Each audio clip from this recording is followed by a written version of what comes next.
Amén. 1 Corintios 5, 7 al 8. Y una de las cosas de las que vamos a hablar hoy es sobre la Pascua, un pacto nuevo, ¿sí? Vamos a indagar un poquito sobre lo que pasó en la antigüedad, pero sobre todo, ¿sí? Cómo este pacto nuevo trae un renuevo a nuestras vidas, amén. Sabiendo que Jesús se entregó y el porqué también es muy importante, ¿sí? Y tenemos que entender cómo es también un poco la mente de Dios, amén. Y saber qué es lo que quiere Dios con nosotros, amén. Así que vamos a abrir nuestras Biblias y vamos a leer 1 Corintios 5, 7 al 8, que dice así: Limpiaos pues de la vieja levadura, para que seáis nueva masa, sin levadura, como sois, porque nuestra Pascua, que es Cristo, ya fue sacrificada por nosotros. Así que celebremos la fiesta no con la vieja levadura, ni con la levadura de malicia y de maldad, sino con panes sin levadura, de sinceridad y de verdad. Vamos a orar por esta palabra. Señor Jesús, te pedimos para que tú abras nuestra mente, nuestro entendimiento y nuestro corazón. Señor, te pedimos para que tú te derrames, Señor, en medio de esta palabra. Señor, que tú, Señor, estés, Señor, trayendo un fruto nuevo en nuestro corazón. En el nombre de Jesús te damos las gracias. Amén. Amén. Y amén. Amén. Este versículo en la versión Dios habla hoy dice: así que echen fuera esa vieja levadura que los corrompe, para que sean como el pan hecho de masa nueva. Ustedes son, en realidad, como el pan sin levadura que se come en los días de la Pascua, porque Cristo, que es el Cordero de nuestra Pascua, fue muerto en sacrificio por nosotros. Así que debemos celebrar nuestra Pascua con el pan sin levadura, que es la sinceridad y la verdad, y no con la vieja levadura, ni con la corrupción de la maldad y la perversidad. Amén. Así que como primer punto te quiero hablar sobre la Pascua y sobre qué es. Amén. La Pascua antigua, la palabra Pascua en hebreo significa pasar por alto, ¿sí? Si nosotros nos remontamos 3.500 años atrás, algo estaba pasando, algo había pasado en la ciudad de Egipto, ¿sí? Donde el pueblo de Israel, ¿se acuerdan que el servicio pasado hablé un poco de esto? Que eran esclavos ellos, eran esclavos donde los maltrataban, donde no tenían paz, donde constantemente estaban trabajando sin poder tener nada a cambio prácticamente, solamente tenían su alimento y lo que podían llevar, ¿sí? Entonces Moisés se levanta en contra de Faraón y les dice a Faraón que libera a su pueblo, amén. Sabemos que en la historia no va Moisés, sino que va Aarón, ¿sí? Porque Moisés tenía miedo, porque él no era fácil en el habla, dice la palabra de Dios. Pero a lo que vamos es que Faraón empieza a endurecer su corazón, empieza a decir: ustedes saben que ustedes son vagos, ustedes no quieren trabajar, ustedes tienen mucho tiempo para ustedes, ahora saben que los voy a empezar a doblegar peor, les voy a empezar a dar más tareas, los voy a empezar a hacer sufrir más. Entonces más afligían al pueblo y Dios empezó a orar, amén. Dios empezó a escuchar el clamor de este pueblo que estaba clamando día y noche y empezó cada una de las plagas, amén. Sabemos que fueron 10 plagas. La primera plaga fue convertir el agua en sangre, amén. Después vinieron las ranas, luego los mosquitos, los piojos, las pulgas, luego vinieron animales salvajes a dañar a las personas. La quinta plaga fue la pestilencia, ¿sí? Después vinieron las úlceras, todos sobre los egipcios. Algo increíble, que cada una de estas plagas no tocaba al pueblo de Israel, amén. Luego de la séptima plaga fue el granizo mezclado con fuego. Fue un fuego que descendió del cielo, dice la palabra de Dios. Luego vinieron las langostas, luego vino una oscuridad que dice la palabra de Dios que se podía palpar. Era algo tan oscuro que es imposible prácticamente hoy poder entenderlo, ¿sí? Luego vino la última plaga. Y esta fue la plaga por la cual hoy también tenemos un conocimiento de lo que es la Pascua, ¿sí? Como yo te dije en el principio, es pasar por alto. ¿Y qué es lo que pasaron por alto? Fue que todo primogénito en Egipto murió, así como de animales, así como los primogénitos de los esclavos egipcios, como los del faraón. Absolutamente todos perdieron su vida, excepto aquellos israelitas que cumplieron y que fueron obedientes a la palabra de Dios y que tomaron la sangre de un cordero y pudieron pintar los dinteles de su puerta. Amén. Ahora, una de las cosas que nosotros podemos ver y podemos glorificar, amén, es que Dios, una vez que sacó a su pueblo de la mano de Faraón, Él siempre estuvo con ellos. Éxodo 13:17 dice: y luego que Faraón dejó ir al pueblo, Dios nos lo llevó por el camino de la tierra de los filisteos, que estaba cerca, porque dijo Dios: para que no se arrepienta el pueblo cuando vea la guerra y se vuelva a Egipto.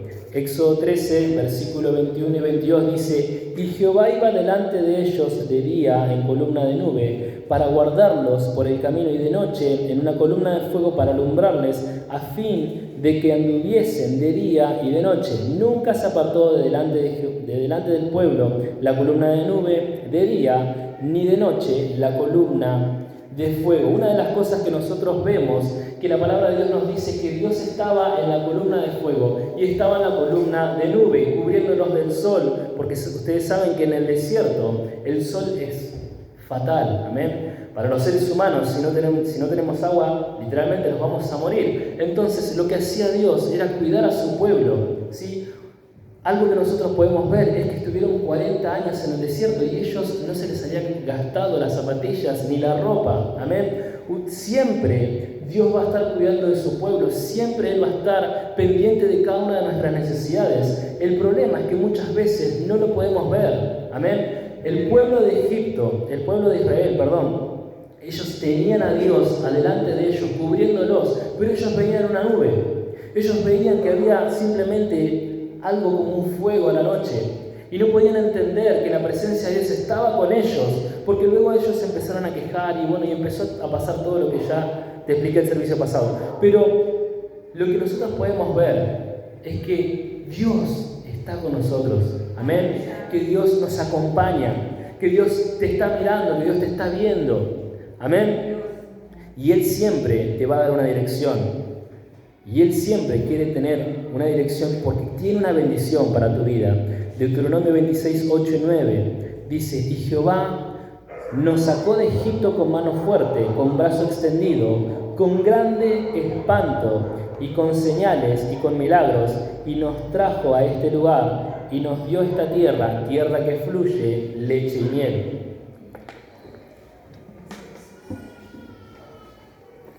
Dios tiene una tierra prometida para cada uno de nosotros, donde nosotros vamos a estar complacidos de poder estar en su presencia. Amén. Donde nosotros vamos a poder estar conformes con su presencia, con lo que Él nos da, con todas las promesas cumplidas en nuestra vida. Amén. Dios tiene promesas para tu vida también.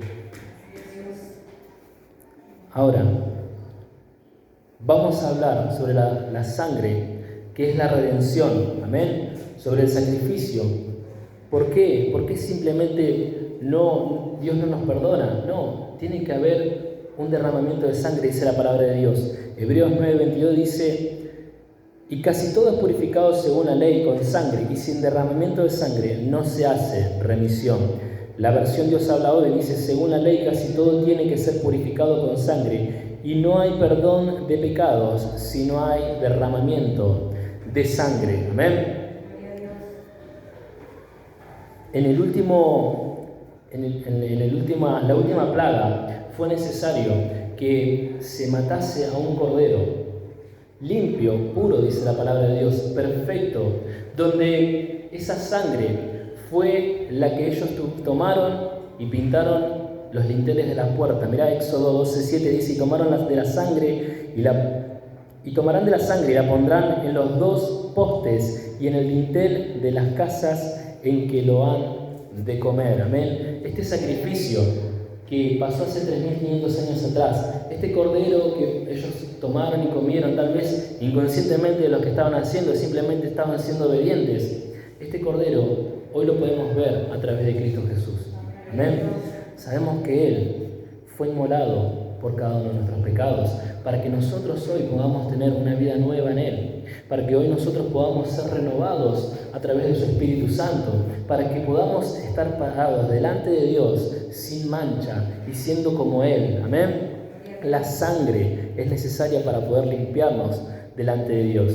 El sacrificio es necesario para poder ser limpios y presentarnos limpios delante de Dios. Su palabra dice que si nosotros necesitamos un abogado en el juicio que tendremos delante de la presencia de Dios, Jesucristo mismo va a abogar nuestra causa si nosotros lo aceptamos como nuestro Señor y Salvador. Porque su palabra dice que su sangre derramada es suficiente para que nosotros seamos limpios delante de Dios. Amén.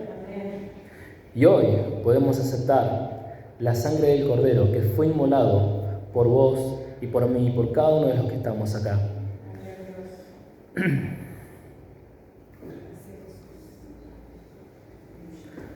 Él no rechaza absolutamente a nadie. De lo contrario, Él te estaba buscando.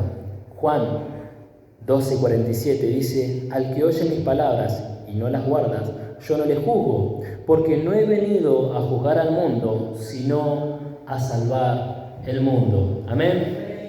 Jesucristo mismo no te viene a juzgar, no te viene a decir: mirá, vos sos un pecador, sos inmundo, no servís. Escúchame, esas no son las palabras de Dios, esas son las palabras del enemigo, que te quiere ver derrotado, que no te quiere ver en una nueva vida, que no te quiere que vos tengas un renuevo en tu corazón, con tu familia, ¿sí? Jesucristo viene a darte palabras nuevas, palabras de vida, palabras de aliento, ¿sí? Cada una de esas palabras son del mismísimo infierno, así que no las escuches. Dios vino a traernos una vida nueva, una vida en abundancia, dice su palabra, amén. Así que tenemos que creer en Él, tenemos que creer que Él quiere una vida de abundancia para cada uno de nosotros, tenemos que creer que Él quiere que nosotros seamos salvos a través de su sangre, amén. Tenemos que creer en su palabra y que todo lo que Él dice es verdad.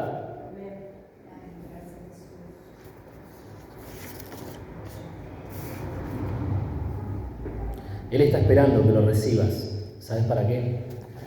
Para traer salvación a tu vida y a tu alma.